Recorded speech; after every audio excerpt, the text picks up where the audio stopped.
Nachotaka niseme juu ya Kongo. This is what I want to say about Congo. Na baadaye nitaomba kwa ajili ya Kongo. And after I will do a special prayer for Congolese. Watu wengi wa Kongo wanateseka sana. Most Congolese are suffering. Na wakati nchi yao ina uchumi mzuri. Why their country is very rich? Ni kwa sababu gani? It is because of what reason? Tangu walipoona Kongo ina utajiri.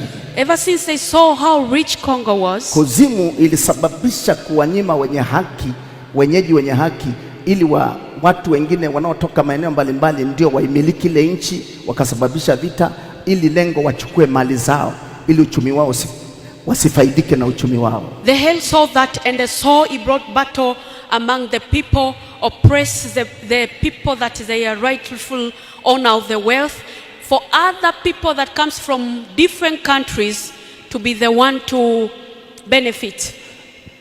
Suluhisho mbalimbali zifanyika kitaifa na kimataifa, lakini haiwezi kutokea kwa sababu ni jambo ambalo nchi ilitolewa kama kafara kuzimu.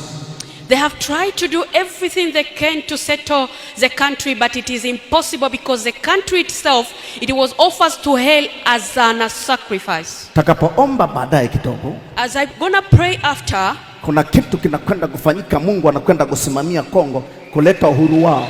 There are something that is going to happen. God is going to supervise Congo country to bring them their freedom. Ndipo utaona Wakongo wengi ambao adui aliwasababisha wamekuwa kama wakimbizi, wanakimbia nchi yao, wanakimbia huko. Hiyo yote haiwezekani kusuluhishwa kibinadamu.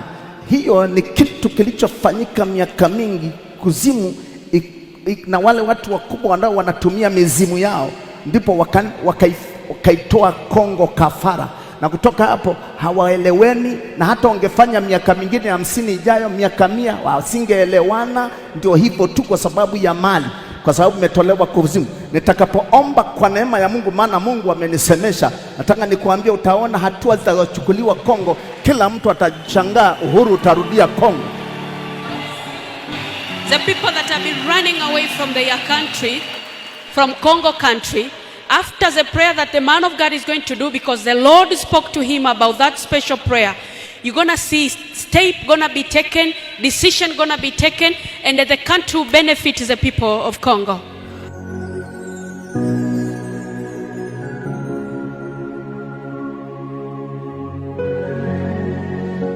Naomba wasimame watu wa Kongo. Please, people from Congo, be on your feet. Kama umetoka Kongo, simama. If you're from Congo, please stand up. Hakuna mtu aliyeomba zaliwa kwenye taifa fulani. Unakuja ujikuta umezaliwa Kongo, umezaliwa Tanzania, umezaliwa Burundi, umezaliwa USA.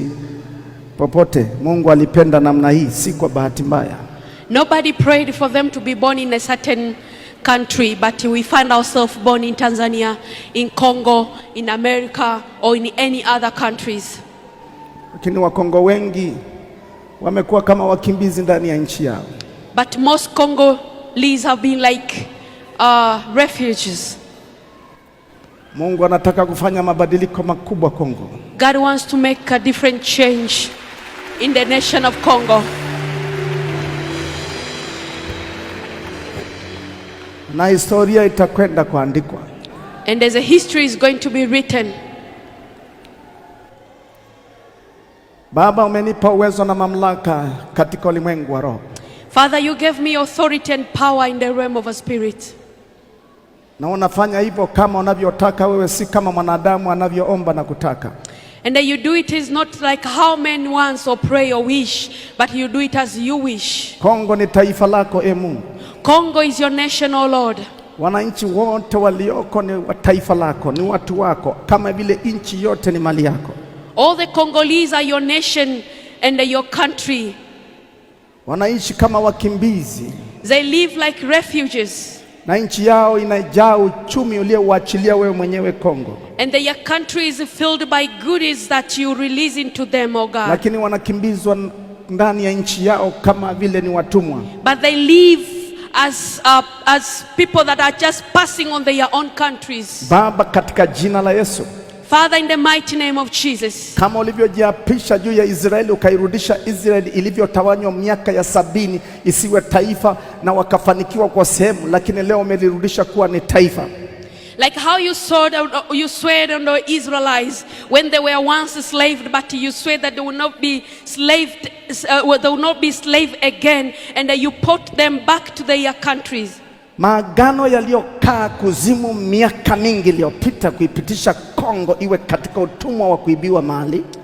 All the covenants that have been made over the land of Congo, that they're gonna suffer years and years. Kwa damu ya Yesu Kristo, by the blood of Jesus Christ, ninatubu kwa ajili ya ardhi ya Kongo na wananchi wa Kongo, vizazi vyote vilivyoko. I repent on behalf of Congolese and their nation and their families. Na wanaokujua na watumishi wako waliokufahamu na wale wasiokujua waliokutumikia Kongo wakapita, ninatubu. Na wale waliokosea, ninatubu juu ya vizazi vyao vyote walivyoviweka Kongo hata mpaka sasa. Ninaungama dhambi zao, na wale walioitoa nchi yao kuwa kafara Bwana ikashikiliwa mpaka na vizazi wao. Ninatubu kwa damu ya Yesu Kristo, ikumbuke Kongo kutoka sasa. I repent on behalf of the servants that served you in the land of Congo.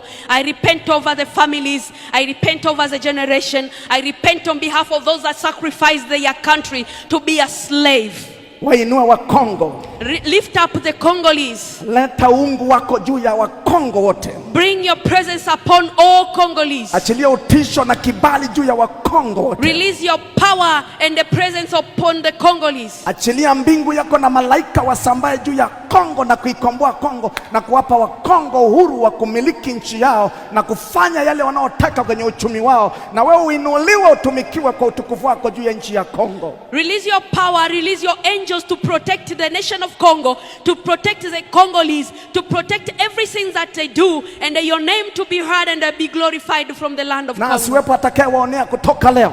And let no one oppose the Congos from today. Weza wako kapita na kufanya yale unayotaka juu ya Kongo. Let your power pass and let them do what you want them to do. Na waombea wa Kongo juu ya kumiliki mali na kumiliki uchumi juu ya nchi yao, na wakae kwa amani katika jina la Yesu Kristo. I pray for the Congos to reign over their country, to reign over their position in the name of Jesus. Nimewabariki katika jina la Yesu Kristo. I bless all Congolese in the name of Jesus. Nimebariki amani ya nchi yao. I bless the peace of their land. Nimebariki uchumi wao. I bless their finances. Nimebariki viongozi mbalimbali utakao waweka Kongo. I bless all the leaders that you're going to place in Congo. Na wale walioko. Not those that they reign now. Upepo wa Roho Mtakatifu kaenee katika nchi yote ya Kongo kwa utukufu wako, na uimiliki Kongo, na maagano ya adui yavunjike yasiinuke tena. Agano lako lisimame juu ya watu wa Kongo. Amen. Let the wind of your power blow over the Congo. Let the nation be arise, the Holy Spirit to lead them, and your name to be glorified in the country of Congo.